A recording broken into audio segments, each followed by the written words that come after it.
Good afternoon, students. So this is week 1 of your winter semester of English 101. So I want to wish everyone a happy new year and a happy 2025. I'm still not used to saying 2025. I still think about 2024. And so this week we're in week 1, and so all you have to do is just a few assignments. So I want you to make sure that you have all of your assignments done. And some of you have been asking about how to find the textbook. And so you don't have an actual physical ebook in order to download. All you have to do is just go click on modules, and then you go to the lesson, and it says expectations and reading, and then you click on the links. And so as you click on the chapter links, that's how you access your textbook. So nothing to download or anything like that. And so when you look at the expectations and readings module, that tells you what it is you have to study for your week 1 quiz. And so every time you see, you want to know, well, what chapters do I have to study for? Then you go to the expectations and readings module. And then if you want to know what your assignments are, then you can go and look at each module, and it will tell you what it is that you need to do. You also should download your syllabus so that from week to week you know what to expect and you know all the due dates. And I suggest you put the due dates in a calendar, in a to-do, like a daily planner. So for week 1, you have to do your week 1 practice warm-up. So it's a free writing. So free writing is one of the ways in which you do pre-writing, which is the first stage of the writing process. And so what you do is just for 5 minutes, you don't think about grammar and write down what comes through your head. So that's what free writing is all about, is to let loose your thoughts so that you can get comfortable just writing down whatever you're thinking about. Because when you write a paper, the first thing you want to do is you want to decide, what is it I want to write about? What is it am I interested in? And so to let loose your creative juices, what you do is you just free write. And then you don't think about grammar, you don't think about how it's going to look, you don't think about any of that, you just simply write down what you think. Or you write down what you know about that topic. So this helps get your creative juices flowing, so to avoid writer's block. So every week you're going to have some kind of warm-up for that reason, is to get you used to writing down what you think, so that you can get into the writing mode. And then, so you're going to do a practice writing warm-up. You're going to do a discussion forum. What does writing mean to you? And then in that forum, you have 2 deadlines. You have to make your initial post by Wednesday, and then you have until Sunday to post it to students. And the reason why we have an earlier due date, or 2 due dates in the forums, is so that you have the time to write down, put something earlier in the week in the forums, and then students have the time to read your posts to comment on it. If everybody just writes everybody just writes their posts on Sunday, then nobody has the time to read your posts or comment on it. And so the discussion forum is the heart of the classroom, and that's where we exchange ideas, we interact with each other, and we write down what we think. And so it's similar to the classroom interaction in a face-to-face classroom, so that your forums is the heart of the classroom. And in the future weeks, you are going to be doing many different things in those forums. You're going to be playing a food game. You're going to be doing peer review, mainly peer review. So I'll go over that in future weeks. So always keep that in mind, that you have 2 deadlines, Wednesday and Sunday. And if you post late, then points are taken off from your rubric. So if you want to know the expectations of each assignment, always check the rubric. And the rubric will always show you what the grades are, how many points for each, like what you're expected to do for that assignment.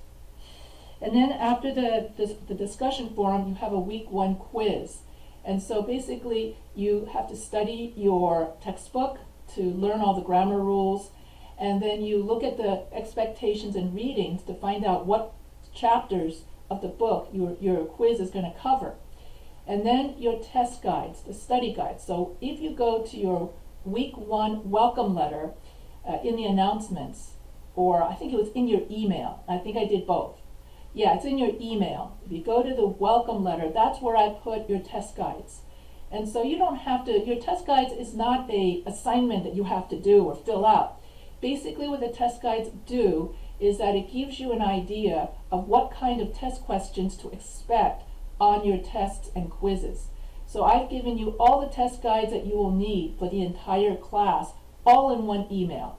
So that makes it easier for you to find where it is. So the very first email from this class should contain all your test guides. Week 1, week 3, week 5, I don't know if there's a week 7, your midterm and your final. So all of the tests and quizzes in this class will be in those test guides. So always use those test guides and study when you read the chapters all at the same time. This will help you guide you so that you know what's on each quiz and what the test questions will look like. And then you could use ChatGPT to generate more similar questions so you can practice. Okay, so this gives you a chance to practice the grammar before you take the actual test. Now the study guides, it doesn't have the exact same questions, it has similar questions. And students have told me that the study guides have 80% similarity to the actual test. So that, there you go. So it's not exactly the same. And some students have even told me some of the answers aren't correct. So that means that the memory bank might not be totally correct, because that's where I got the test questions and the answers from. So if you find any incorrect answers in the test guides that doesn't match your test, then you email me, tell me which questions are wrong, and then I will update the test guides accordingly, which is what I've done in previous classes. So the test guides, they're not the exact same questions, they're similar. So that way you get an idea of what kind of questions will be on your quizzes and midterms. So you know what more to expect. And it also helps you to know what to study for.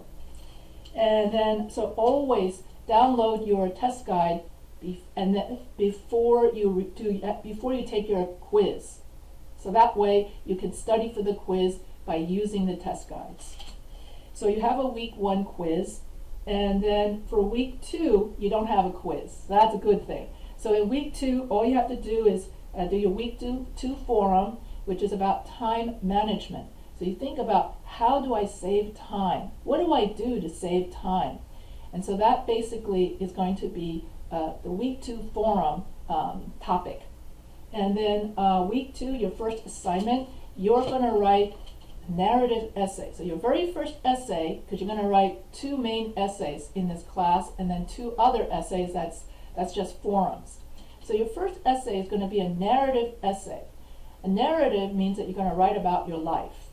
And then so the topics will be what turning point event changed your life. Okay, so that's going to be for week 2. That's not due until week 2. So start thinking about it now. Is what event changed your life?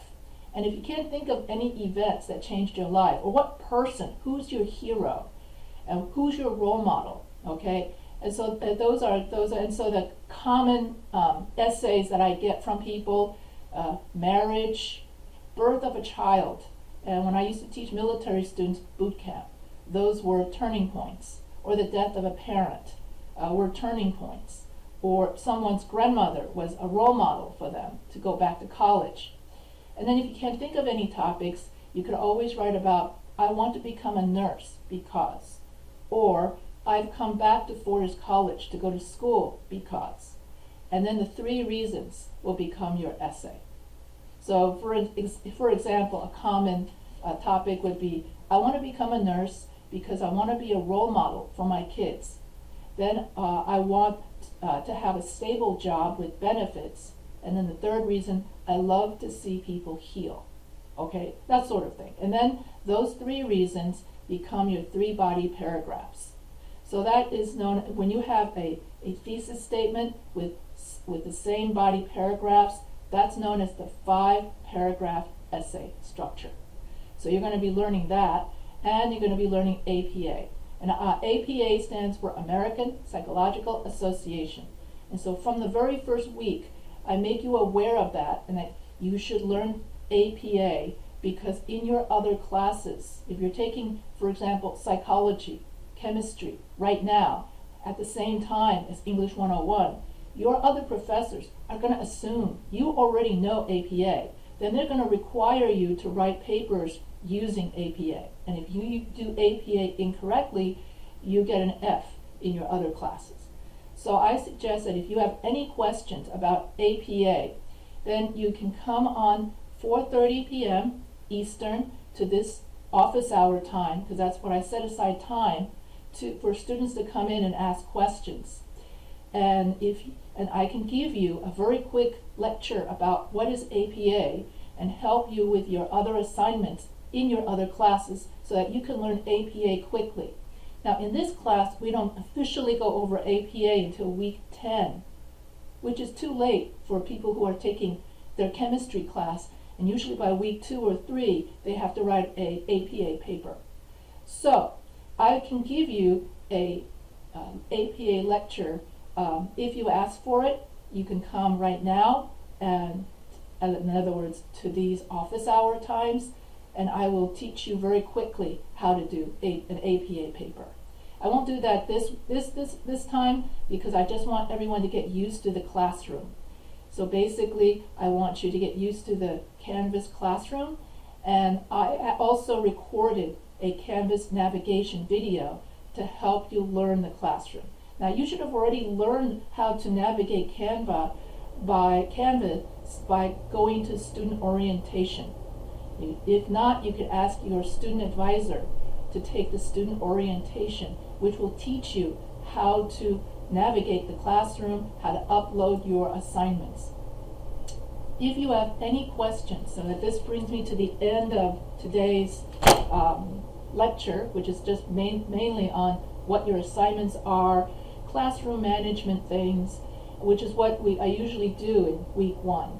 And I want to welcome everyone to this class. And my name is Professor H. That's what my students call me. And if you have any questions, you can always contact me through email, and then I will take care of it for you and answer the question for you.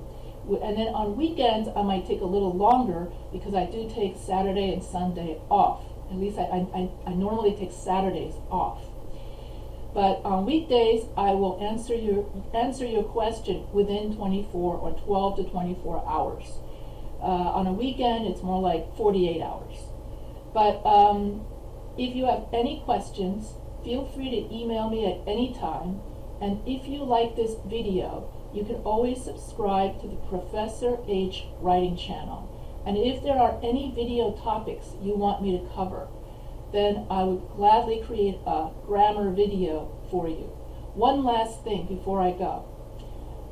In the Professor H writing channel, I have recorded myself reading each and every one of the chapters in your book. So when you go to Professor H writing channel, and then you go to the search box, and you put in Chapter 1, Section 1, then a recording of me reading Chapter 1, Section 1 will appear. If you put into the search box Chapter 5, Section 2, for instance, then a video of me reading Chapter 5, Section 2 will pop up. So this will help you retain information for your quizzes. So if you have any questions, and I know I'm repeating myself, feel free to email me at any time. And also, don't forget to subscribe to the Professor H writing channel if you like this video. So this is me signing off, and I will now leave this meeting. And I just want to wish everyone a really happy first week, and Happy New Year.